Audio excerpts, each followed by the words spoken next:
অনেকেই বলেন আপনারা কপালে এই কালো তিলক দেন কেন? এগুলো কালো সাদার বিষয় না, এগুলো রাধাকুণ্ডের রস।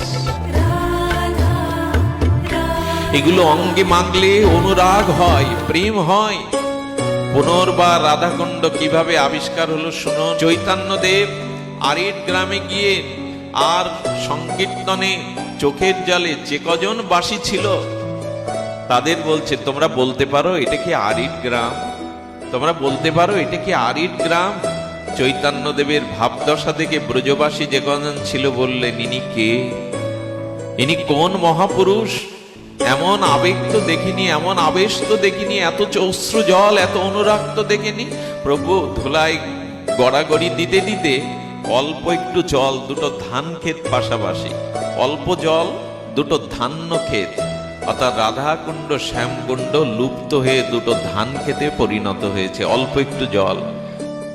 প্রভু সেই অল্প জলে স্নান করে জল মস্তকে দিয়ে বললেন, এই তো রাধাকুণ্ড, এই তো শ্যামকুণ্ড।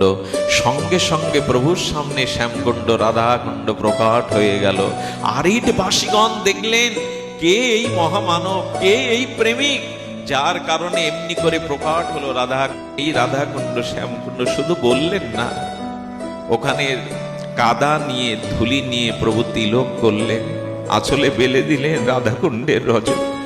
অনেকেই বলেন আপনারা কপালে এই কালো তিলক দেন কেন? এগুলো কালো সাদার বিষয় না, এগুলো রাধাকুণ্ডের রস। এগুলো অঙ্গে মাখলে অনুরাগ হয়, প্রেম হয়। সব তিলকই